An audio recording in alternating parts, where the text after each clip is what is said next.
What is your favorite anime? Mine's Skrillex. Skrillex.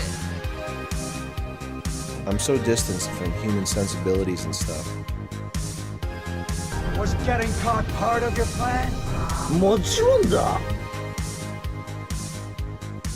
Put your tray tables up and your seat in the full upright position, because this is the Flight Plan, the official podcast of Big Guy For You, Scanlation, Japan's #1 Bane posting manga scanlation podcast. Join the flight crew, Tom and Aidan, as we bantz about all the anime, the manga, and the scanlation content. What are we talking about today, Tom? Today we're talking about scheduling and the importance thereof, and breaks, taking breaks. Well, I would normally jump right into it, but as always, we have a segment scheduled beforehand. In this case, it's not the corrections corner, because we were perfect last week. As we always are. But I'm introducing a new segment. I don't have a catchy name for it yet. I need a second S word. Right now, the tentative title is Sudoku segment. Ooh, okay. And you should be worried because you're on the chopping block. I've got to call you out in front of millions of listeners right now. So previous fans might previously know that on the Flight Plan. The current tally is we each are responsible for one Sudoku, just a past crime that we've committed and have yet to atone for with mathematical suicide, right? And now I believe you have earned a second tally on your Sudoku counter. Well, we'll let the judge decide that. The judge being me. I don't know. I'm judge, jury, executioner, and prosecutioner.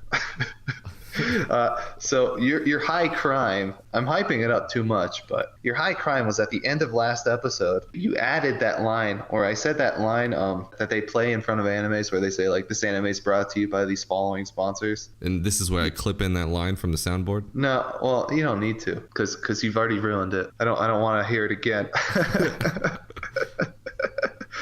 Because the whole gimmick with that is that you say it in front of an anime at the beginning of the show, right? Where it's showing the lists of the sponsors on the screen. That's even kind of like what the script means. Brought to you by these following sponsors that you can see on the screen, right? And you put it at the end of the episode, and we don't even have sponsors, and we don't have a visual component. You blew it. I'm sorry. All right, so I'm gonna go through and I'm gonna deconstruct all of this.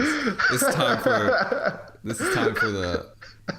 This isn't even the defense portion, because that implies that I'm wrong. It's like, I think it was Sunny where it's like, why do we have to be the defense? Because we're the prosecution. It's like, no, anybody who's on defense, I always believe that they're automatically guilty. It's like, in this case, it's true. No. So one, nobody listens past the part. The past outro. The outro is always an extra little bonus. 2, it was already explained in the post show that comes out. 3, 5 days later. I had even actually thought about putting it in the opening on one of the videos, on the actual, I think I talked about this in one of the, maybe not the last episode, but one of the pre or post shows, where I said I did a video intro for the podcast with the opening theme song with all the different clips that we took the sound bites from, but I can't use it because of technical reasons. But I was thinking of doing that and uploading that by itself and including that as a little thing where I do a mock-up little screen like that. So I think it fits in perfectly to add on to my argument. We're not going to have sponsors for another 10 years, so it doesn't particularly matter. The joke has to be used at some point. I think it's just not completely incorrectly. I mean, it would be one thing if you did put it in the right spot, but there was nothing about it that was correct. The entire episode was the opening, was the OP to something, to a real show. To the next podcast that you turn on. Yeah. No. Okay, so with YouTube, you can run post-roll ads. So after the video ends, it'll automatically roll into ads. We don't do that. So we don't have sponsors either.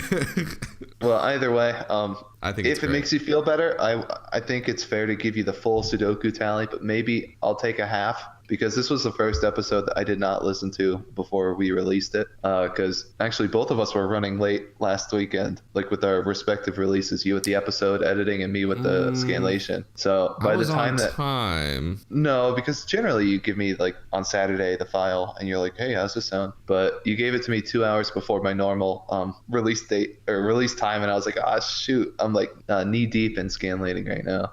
But that's okay. Well, the point is, I think it was fine anyway. I think I'm still going to put it it one. on. I think I'll put it on the intro video whenever I release that. Whenever I edit some more of that, and I'll just put in a sponsor there, either sponsored by, I don't know, Big Guy for You fan page on Facebook or something. Who knows? I think the main offense is that I'm self-conscious when it comes to hearing myself speak, especially Japanese. Well, we know that. For you to inflict that upon me, that's maybe a third tally. That's a tally on your own for your lack of self-confidence. This podcast is building us up as this is basically our training before we run for office. Oh right, it's gonna be Tom and Aidan 2028. Oh, interesting. I'm in the president role, eh? No, it's gonna be a co-presidency. Oh, cool. Just like no, I can't think of any examples. We'll be the first in world history. No, it's like chancellor and president, or whatever the difference is for all those places. I think they have a king, like Britain or something. Ooh, I think they have I'll be the king. queen. You can be the president. Okay, I mean the president has the real power, right? Actually, I heard like the queen actually has theoretical rule over everything. Like she can veto a law that she wants, but as soon as she enacts that power, like their Congress will initiate to remove her from power. Right. So it's like it's so like stupid. So it's like It's like the Samson option. Yeah, you save it for the one really, really bad law. Although I feel like lots of them have passed. But Well, what if she wants to veto the whole legal system and all elected politicians and elections in general? That would be the smart use of that power. she veto her own expulsion. Yeah. Oh, that's really weird. Like so she vetoes and then they vote her out, but she skips the first step to save the veto from when they vote her out for using the veto that she didn't use the first time. Oh, I'm getting confused already. This is like a time travel indie film where it doesn't make sense. This is season 5 of House of Cards. We've segued too much.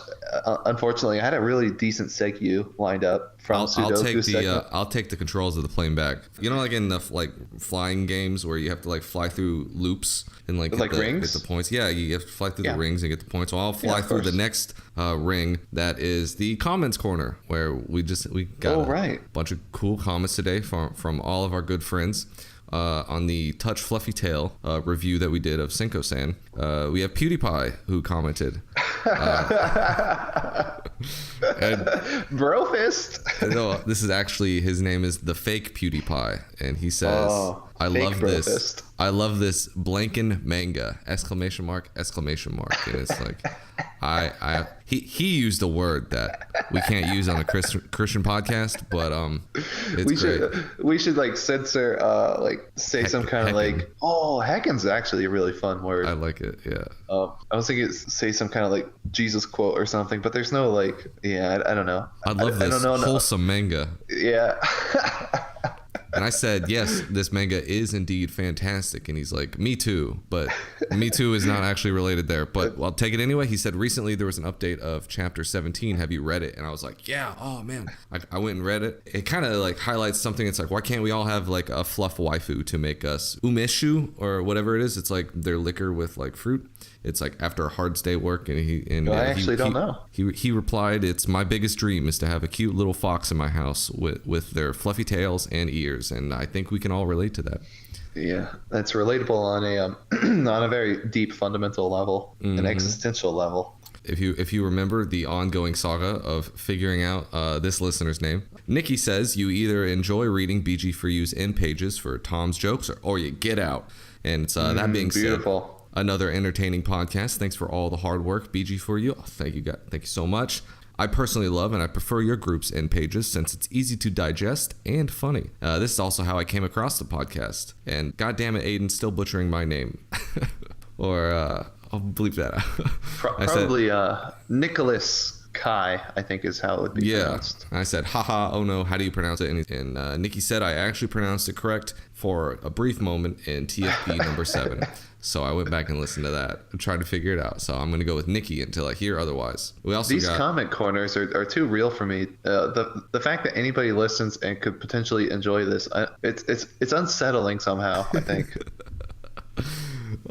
Nikki also says on the Why You Need to Watch Chio-chan clip, if a hentai artist makes hentai out of his own manga, does that mean it's canon? To which I think it is. I like to think so.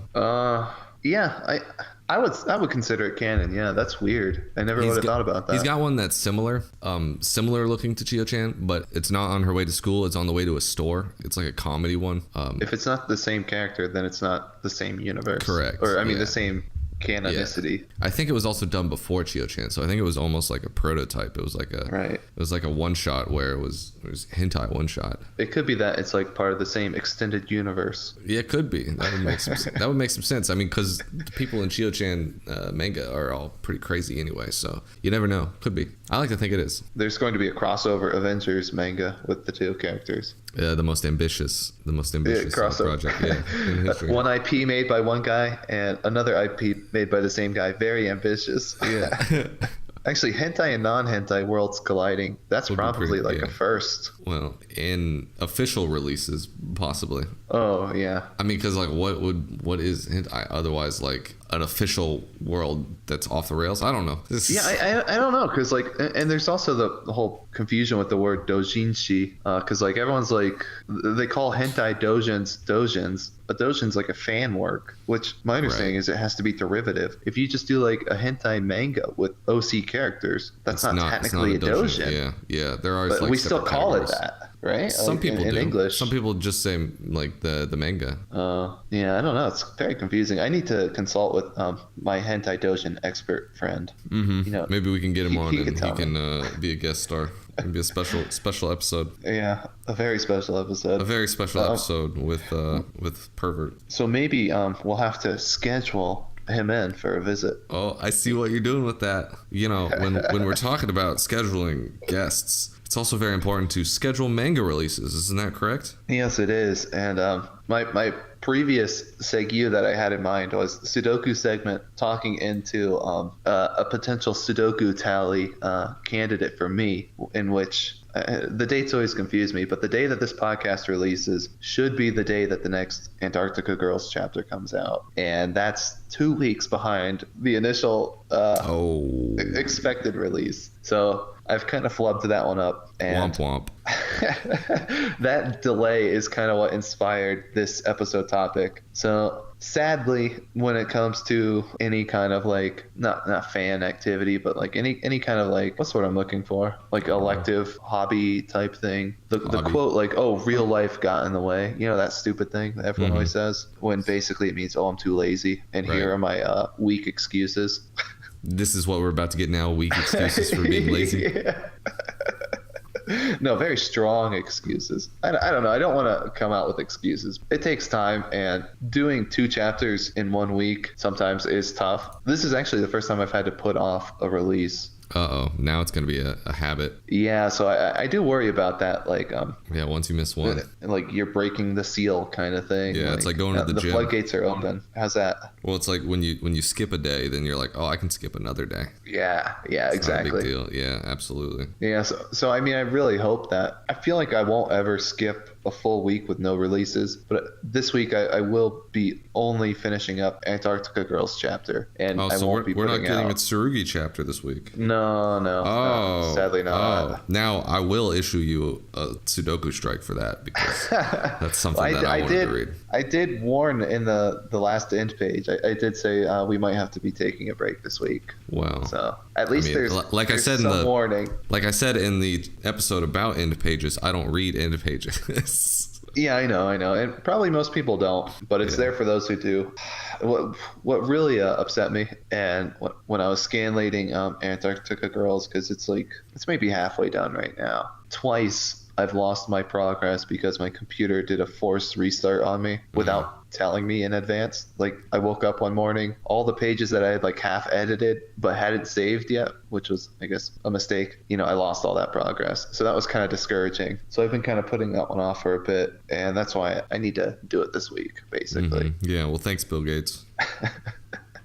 Yeah, Who's the new guy there? Ballmer. Is that? I thought he was Apple. Steve Ballmer was the second in command of Microsoft for a while, and then he became the CEO when Bill Gates stepped down. But I think recently, within the past couple of years, they've switched it to some Indian dude. Really? Yeah. I thought Google was the Indian dude. I think they're all now, because they're all owned by parent companies now.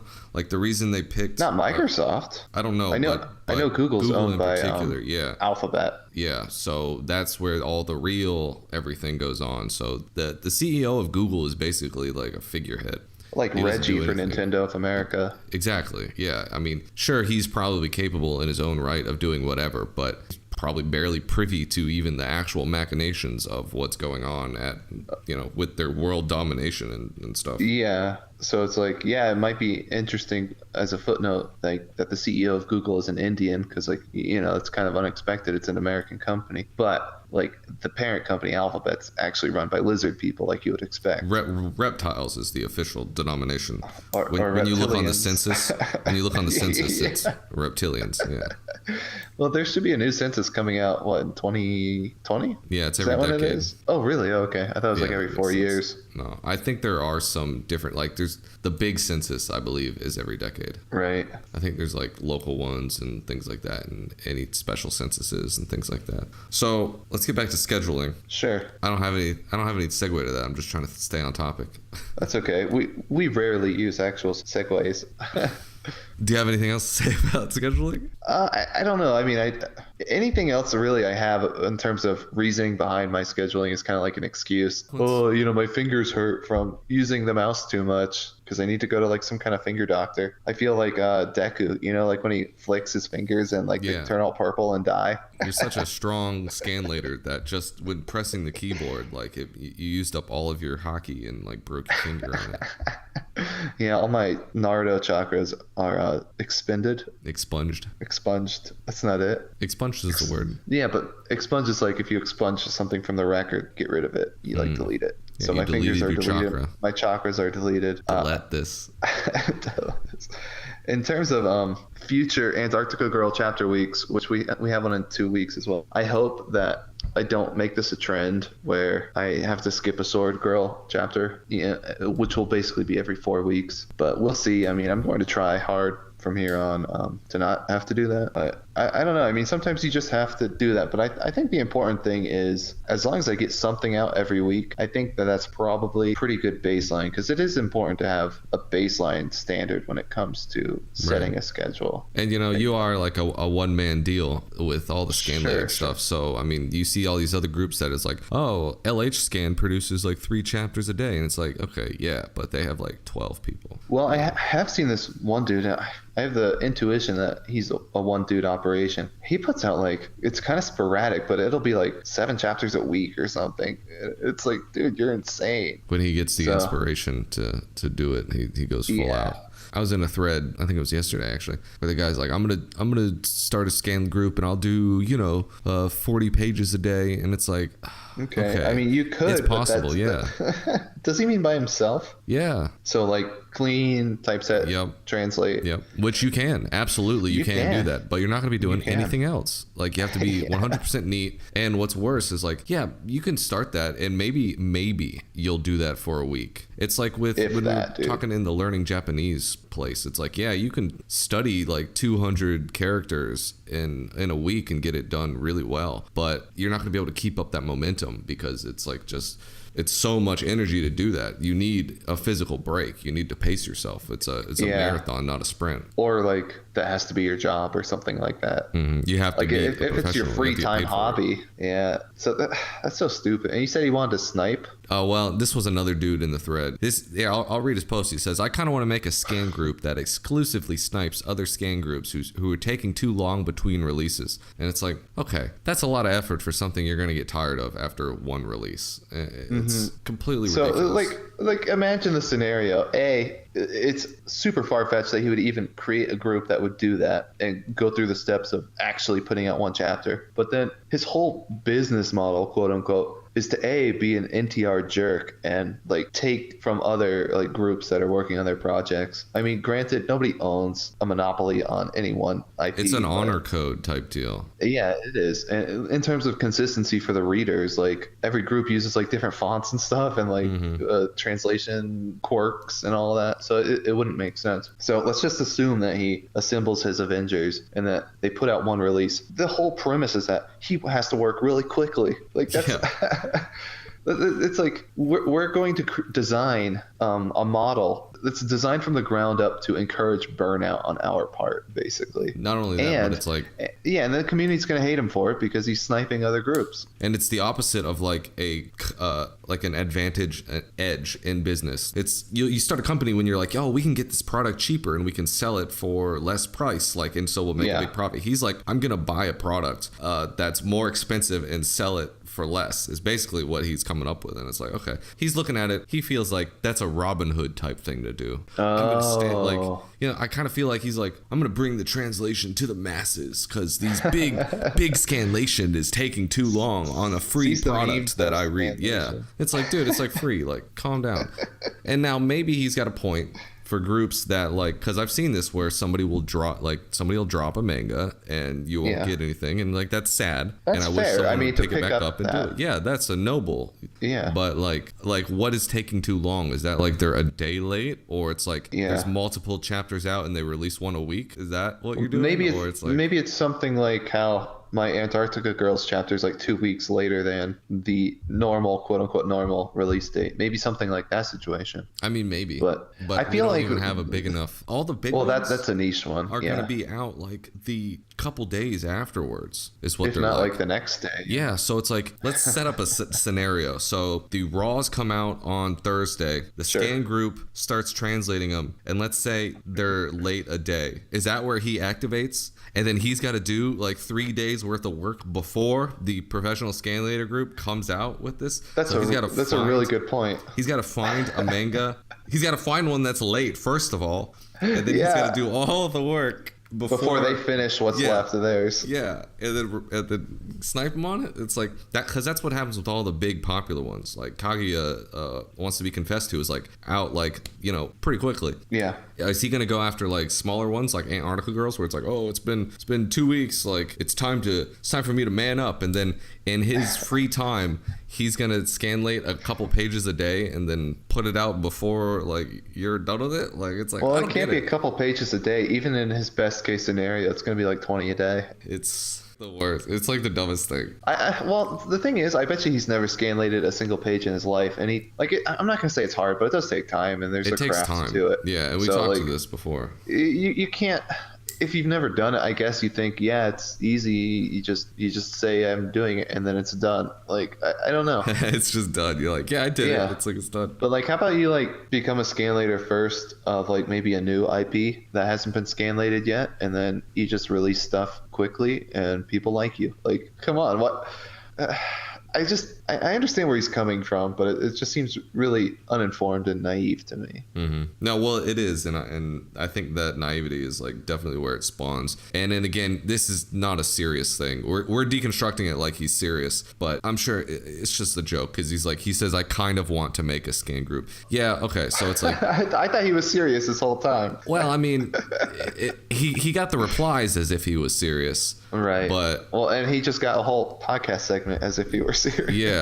Well, it gives us content to talk about. Sure. And then he's getting like, there's actually some replies, and one guy's like, that's a lot of effort for something that you're gonna fail at. Some guy said, please do. Like, please make that. And it's like, the guy who's saying please do doesn't have to do any extra work. He just gets his manga quicker. Like, he doesn't. Yeah, of course. Like, this guy says, I'd be willing to typeset and maybe clean if you give them a week after the raw is released. Oh, so snipe after 1 week of lateness. Yeah. So like, are you gonna have a big database of tracking all the manga releases? Like, this is so much work. Like a Minority Report, like the screens with the you're moving your hands all around. Like, yeah, exactly. Like you're a classic movie thing. Like a ball rolls down and comes into your hands, just like, oh no, Naruto is late. Like, activate the team. Beep, beep, beep. Like, everyone like looks down at their pagers. They're like at work or like I don't know, something. Yeah, it's like it calls up. they jump out the window and like land in the bat cave. This guy says, "Yo, it sounds like a good idea. I'm down to do it. When do we start?" Like, start what? Like, You're never going to. I guarantee you, they'll never snipe one chapter of anything. and that guy obviously who said, "When do we start?" obviously didn't get any replies because it's not a real thing. Like, Yeah, he's an ideas guy and a bad ideas guy. yeah. And then some guy said, he's mocking him. He's like, "Let's kill other scan groups by making faster scans than them." Like, Oh, I think he meant like literally kill them. That way we could snipe all their projects. If we literally hunt them down. if we just kill all the scan leaders, We're just gonna kill them. there you go. No, it's hilarious, yeah. But I thought that was just very topical since we're talking about scheduling today. And I think you touched on something earlier. We actually did a scheduling thing in the prequel series that we did where we were practicing podcasting. That's for the ultra paywall members. You have to pay $99 a month and you'll get access to those. Yep. But I went on a small autistic triad about just the importance of scheduling. Tirade, yeah. Well, I only read things. I don't go outside and talk to humans. No, I'm asking if that's what you're saying. Probably. It's more for my edification rather than correcting you. Excellent. Well, it's like I talked more about just the importance of having a scheduling. It kind of puts you in a professional mindset. Oh, that's what it was. I remember talking about this where it's like it's the difference between being a pro and an amateur, where it's like a pro treats it. It's a mindset thing. To treat it as work, to actually get something out on a schedule. And I think you covered that well by saying, as long as I'm doing something every week, releasing stuff, doesn't necessarily have to be every chapter is out the week it comes out, As long as there's something out, you keep that momentum going. It's like with your Anki reps. I remember, I'm going to put you on blast for this. I remember sometimes when you weren't doing your Anki reps all the way, you're studying your flashcards if anybody's just tuning us in. To keep the momentum going, you'd sometimes just study one flashcard so your graph wouldn't go all the way down to 0. I've been doing that for like all year, basically. Yeah, exactly. But it's like the same type of thing. It does keep you mentally tethered to that. Yeah. You still pull up the app every day, and showing up is half the battle. Like Scott true. And sometimes I do end up doing like a streak of like 30 or something, especially recently. I've been trying to get better at that. Yeah, well, Scott Adams of Garfield fame, his thing is systems the Far Side. Of the Far Side, yeah. Cow tools. But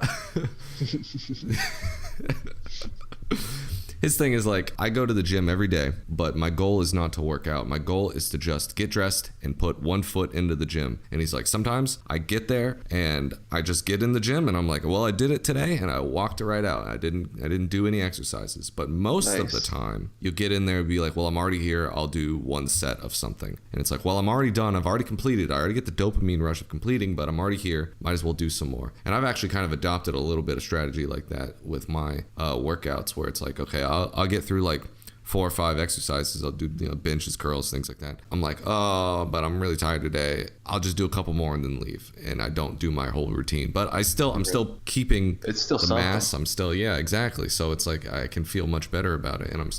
And maybe I wouldn't be growing at the pace that I would like to be growing, but I'm at least maintaining, my strength. So I think that's what it's all about. And that's what scanlation is about. I actually do something like that too with the work. Sometimes, like I just say, if I just show up to work today, it's good. Sometimes, I just walk in, say hi to everyone, and I just walk out. Like, and that's what I say, like on my pay stub or my when I have to file out my hours, I say, look, I showed up. That's enough. It's showing up is half the battle, yeah. So I'm entitled to at least half of the pay.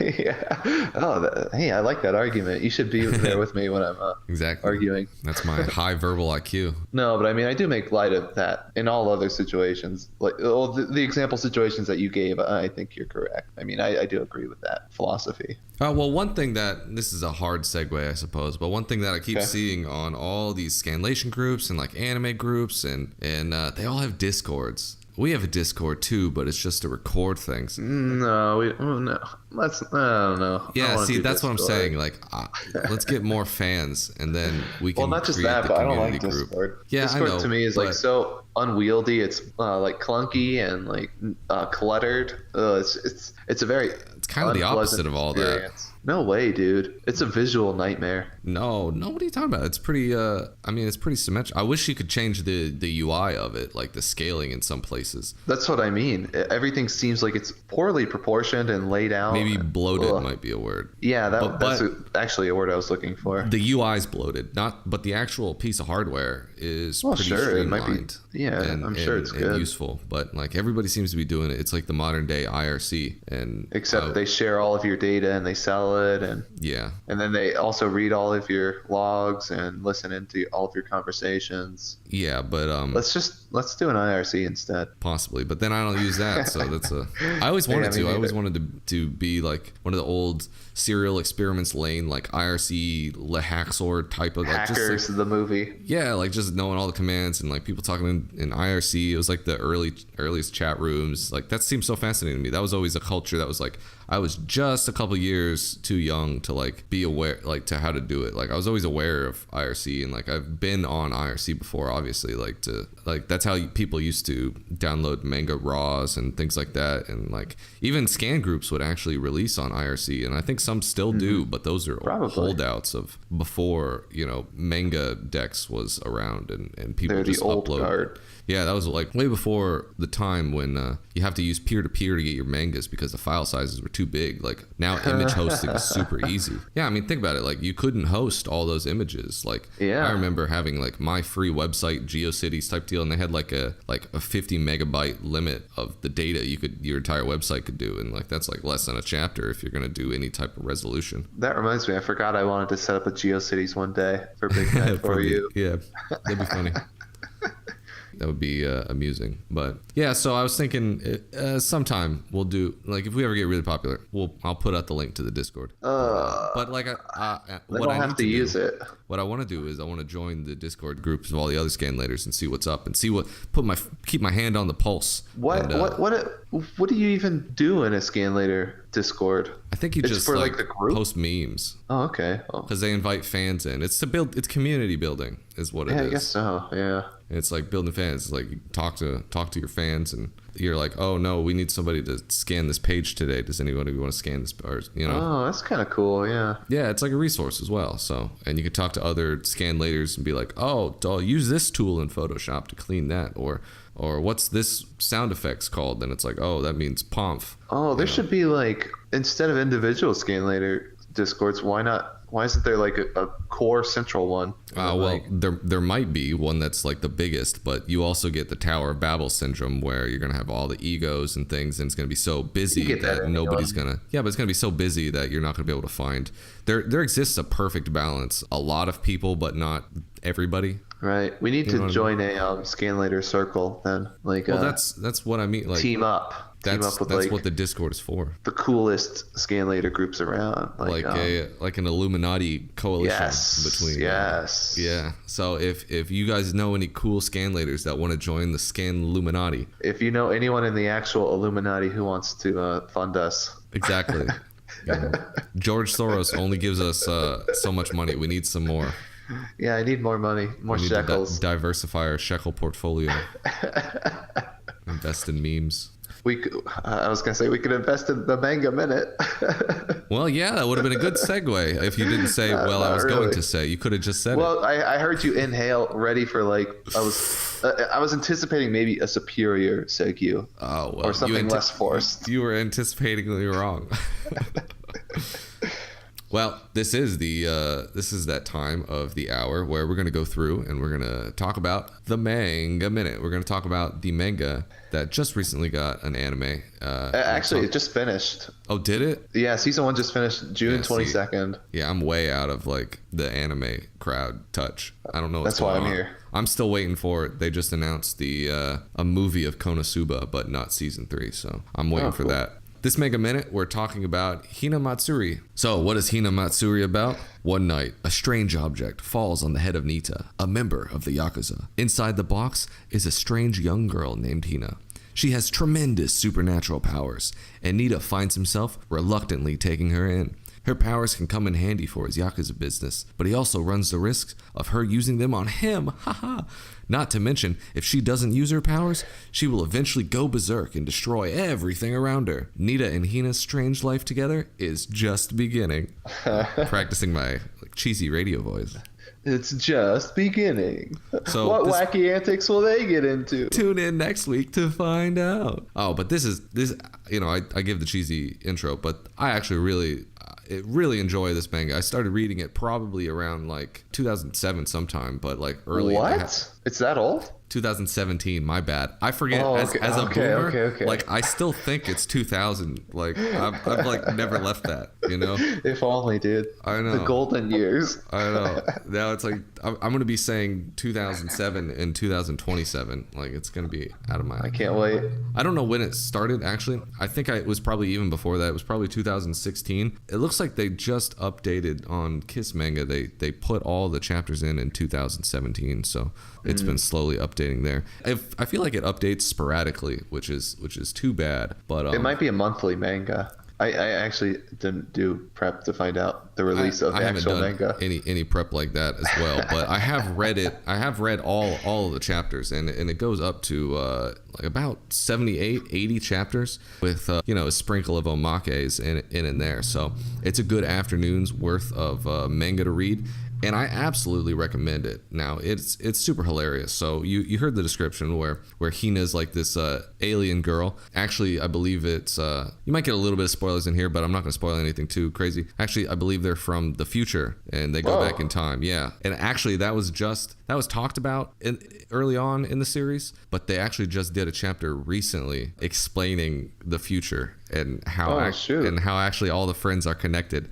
And like it's kind of like one of those paradox things where I feel like they created themselves, or I'm not exactly sure. Right. I do speed that sounds read. Cool, actually. I thought it was like an alternate universe. I only watched the show. Oh, you haven't seen you haven't read any of the manga? One of my questions was how far have you read into it? I read one chapter of the manga, and it was like chapter 40, I think. The bartender girl, he told me, well, we should talk about the show. Like it's kind of slice of lifey. It mostly revolves around like a couple middle school age girls, some of whom are, I guess, from the future, some of whom are like normal, and there's a strong dad-daughteroo kind of vibe here. Do you know what I mean? Like it's like... Yes. Well, because because what? Well, I don't want to spoil it, but for all intent and purposes, he does adopt her as his daughter. Yeah, and like that's episode 1, basically. Yeah. Well, I mean, it goes further than that. Like he introduces like to his Yakuza buddies. He's like, some of them think there's all different chapters of different antics, but eventually they just believe that she's his daughter, and he tells his family like he looked after her because her parents were gunned down violently in a Yakuza thing. But then later they get drunk and it's like something slips out and he can't hold it together. So they actually believe that she's his biological daughter, and they welcome her into the family. He goes to the parent-teacher conferences. He does all that. Oh, does he? That's funny. Yeah, and so she's like she's very aloof. Not a little bit of sociopathic, but not in an evil way, just like kind of in a way like, when she goes to school, she just sleeps all day. Yeah. She only goes to school because she likes the lunch there. Like just doesn't make any friends, but like friends like her because of her aloofness and things like that. And so eventually and she's very ambivalent towards Nita, but even later on, like she develops more human emotions, actually, comes to see him as her dad, which is great. Early on, they send back another girl from the future, another high school age girl from the future to take back Hina. And is that Anzu, the blonde one? Yes. And she ends up failing because they do a game or whatever, and it's like she ends up getting stuck. She can't go back home because she like loses her little transporter thingy. Yeah, and so she ends up becoming homeless, and which is just hilarious. She gets adopted basically by like a group of homeless men, which in a less wholesome manga that would go south. But yes, if this was drawn by Chio-chan's guy, we don't know. But yeah, absolutely. And I like her arc. It's funny. And she's like the absolute opposite. she is compassionate, hardworking, especially because she's now homeless, and then eventually she gets adopted by like a restaurant couple because she helps them out, and like she's like always about cleaning and everything like that. And then one day, like Hina is out on a field trip and Anzu comes to stay with Daddy Yakuza, and he's like, oh my god, what did I do in this world to get stuck with the wrong girl? Like this is like the perfect daughter. And like it's a running thing even in like late chapters. In like chapter 70, he's complaining like, I just wish she would see me as a father, and everybody thinks he's talking about Hina, but he's talking about Anzu. Like, he's like, please, you're the best daughter, you're the daughter I've always wanted. Like it's hilarious. There's a third girl also from, I guess, the future. She like ends up on like a deserted island, and she has to like, what is it, Castaway? Yeah, she makes because see, they all know each other from like the future. They all grew up together, all the psychic girls with power. Basically, it's like telekinesis, but super strong. And I don't think they can fly a little bit. They can float and do things like that. But they all grew up together. And when, I forget what the third girl's name is, but when she like something crash lands on a deserted island and makes little Hina and Anzu head floaty balls out of like coconuts. Yeah, it's like Castaway.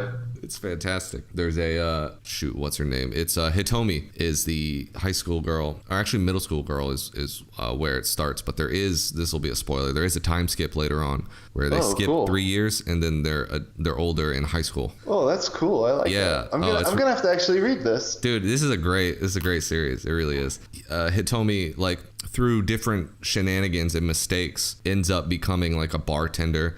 And then like a construction worker manager, like an office girl, and then eventually like every single job, like she has like 5 different jobs. And then eventually, like she becomes like CEO of like a big firm in Japan, and it's like they don't realize she's a high school girl, but they just think she's young looking because the Asian girls are like that. Oh, but, really? I guess that makes sense.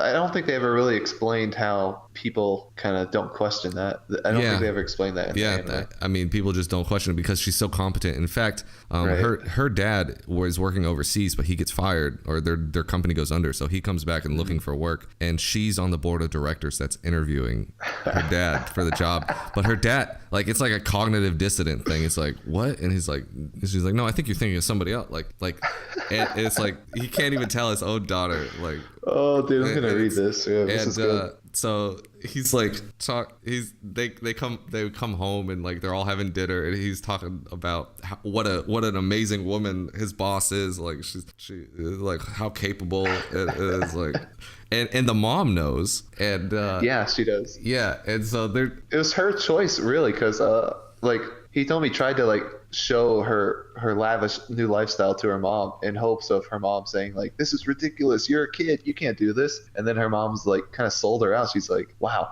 you have all these successful, powerful connections, you need to keep doing this. Yeah, because we can't provide that for you. So I see now what you were doing wasn't to rebel, it was to build a better life for yourself. I'm so proud of you. Like, it's like, no, I just wanted to be a normal girl.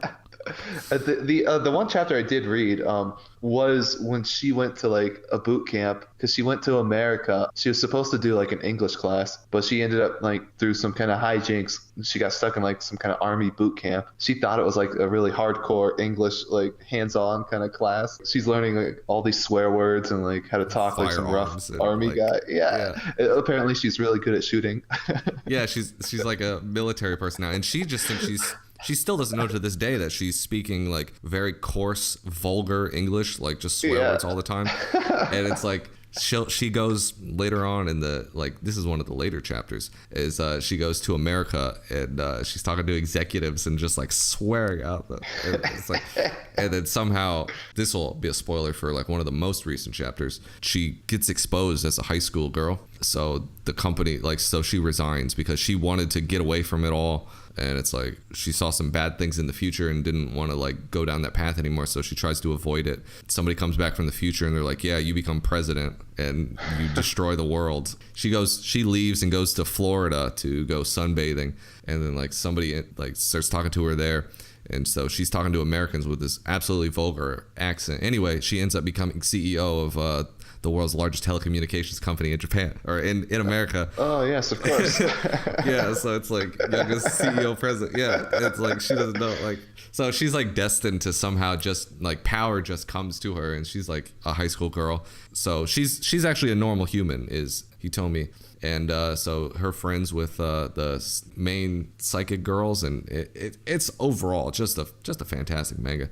There's so many funny things where Hina will get kidnapped by gangsters for like a ransom, and Nita will be like, Nita will be like, oh, like let me talk to her on the phone. He's like, all right, whenever you're done playing around, just come on home. We're having dinner. And he's like, don't you care about your daughter? And he's like, no, not really. Like, that's actually that's something that I kind of wanted a bit more of from the manga, from the show. I thought it would be a lot more focusing on the father-daughter relationship, because I have kind of an analogy here. You know how like video games trick your mind into thinking you're successful, or like, you know, like porn will like trick your brain into thinking that, you know, you're successful sexually. Well, I think shows like what I thought this was more like would trick your brain into thinking you're a father and that you have like a wholesome relationship with like a kid. Yeah. Like I saw a little bit of a show Kumamiko, which had a similar feel for me, because it's like a bear who's like basically taking care of like a girl, and he can like talk though. That one they kind of sexualized her a bit though. So I mean, if you're into that, then you know that's what you're into. Well, they're sexualizing young girls to the point where not even I'm okay with it. Yeah.